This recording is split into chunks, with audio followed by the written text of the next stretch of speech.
அஸ்ஸலாமு அலைக்கும். நம்ம டெய்லி விலாக் தான் பார்க்க போகிறோம். நம்ம பச்சை பயிறு ஒரு 100 கிராம் எடுத்து கழுவி தேவையான அளவு தண்ணி ஊற்றி வச்சுருக்கோம். பச்சை பயிறு உடம்புக்கு ரொம்பவே நல்லது.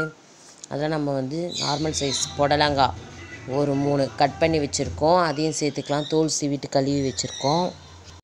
புடலங்காய் சேர்த்தாச்சு. இப்போ இது கூட நார்மல் சைஸ் தக்காளி 2 வெங்காயம், ஒரு பச்சை மிளகாய்,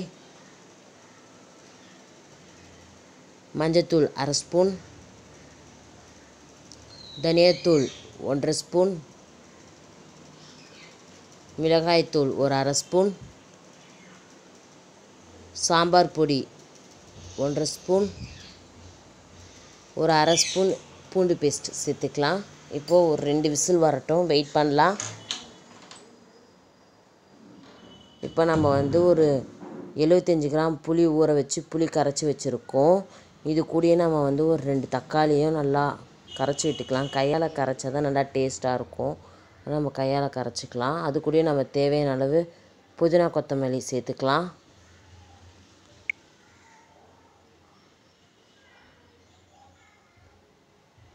இப்போ தேவையான அளவு உப்பு,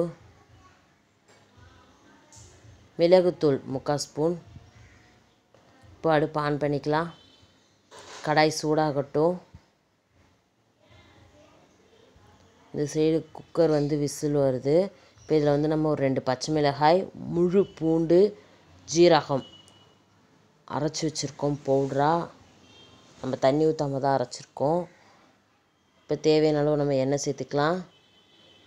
1 ஸ்பூன் கடுகு போட்டு தாளிச்சிக்கலாம். ஒரு 2 காஞ்ச மிளகாய். இப்போ நம்ம அரைச்சி வச்சுருந்த பூண்டு, பச்சை மிளகாய், ஜீரகம் சேர்த்துக்கலாம். இது கூட ஒரு 1/2 ஸ்பூன் மஞ்சத்தூள், தேவையான அளவு கருவேப்பிலை தாளித்து விட்டுக்கலாம். இப்போ நம்ம கரைச்சி வச்சுருந்த புளி தண்ணி சேர்த்துக்கலாம். இப்போ நம்ம பெருங்காயத்தூள் சேர்த்துக்கலாம். மஞ்சத்தூள் கொஞ்சம் பத்தலை, அதனால் மறுபடியும் மஞ்சத்தூள் போட்டுக்கலாம். புடலங்காய் கூட்டு விசில்லாம் நல்லா வந்துடுச்சு. விசில் போனதுக்கப்புறம் திறந்து பார்க்கலாம். எவ்வளோ சூப்பராக ரெடியாகி இருக்குது பாருங்கள். இப்போ நம்ம தேவையான அளவு உப்பு நம்ம சூடாக இருக்கும் போதே புடலங்காய் கூட்டில் சேர்த்துக்கலாம். கல் உப்பு தான் சேர்த்துருக்கேன். தேவையான அளவு. இப்போ நம்ம இது மாதிரி நல்லா கொஞ்சம் லைட்டாக நல்லா நசுக்கி விட்டுக்கலாம். இப்போ இதை தாளிச்சிக்க தேவையான அளவு நம்ம எண்ணெய் ஊற்றிருக்கோம். எண்ணெய் சூடாகட்டும்.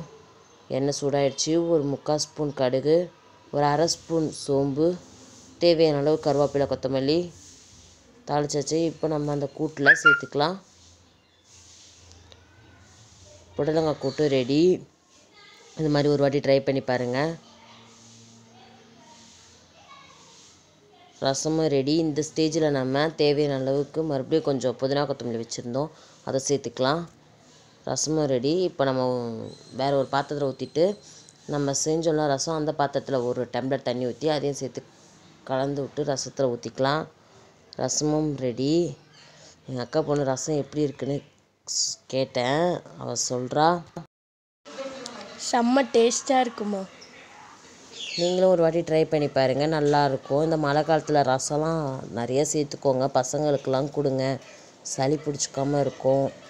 ரசமும் ரெடி, புடலங்காய் கூட்டும் ரெடி. இந்த வீடியோ உங்களுக்கும் பிடிச்சிருக்கும்னு நினைக்கிறேன். இந்த மாதிரி எல்லாம் நீங்களும் ஒரு வாட்டி ட்ரை பண்ணி பாருங்கள், நல்லாயிருக்கும். அப்புறம் கவலை மீன் மஞ்சத்தூள், உப்பு, மிளகாய்த்தூள், மஞ்சத்தூள்லாம் போட்டு ஊற வச்சுருக்கோம். ரைஸும் வெந்துட்டுருக்கு. இப்போ நம்ம மீனை பொரிச்சிக்கலாம். அடுப்பு ஆன் பண்ணியாச்சு. தவா சூடாகட்டும். தவா சூடாகிடுச்சு. தேவையான அளவு நம்ம எண்ணெய் சேர்த்துக்கலாம். எண்ணெயும் சூடாகிடுச்சு. இப்போ நம்ம மத்தி மீனை ஒன்று ஒன்றா போட்டு பொரிச்சிக்கலாம்.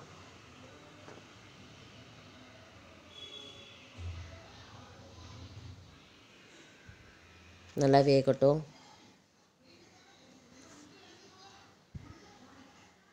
நம்ம என்ன தான் பெரிய மீன் சாப்பிட்டாலும் இது மாதிரி சின்ன சின்ன மீனுங்க சாப்பிட்றது தான் செம்ம டேஸ்ட்டாக இருக்கும். உடம்புக்கும் ரொம்ப நல்லது.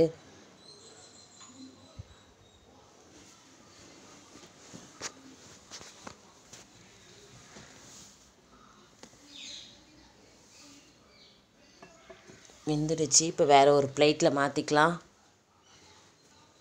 மத்தி மீனும் ரெடி. புடலங்காய் கூட்டம் ரெடி, ரசமும் ரெடி. இந்த வீடியோ பிடிச்சிருந்தா லைக் பண்ணுங்கள், ஷேர் பண்ணுங்கள், மறக்காம பெல் பட்டனை கிளிக் பண்ணுங்கள். வாங்க சாப்பிட்லாம்.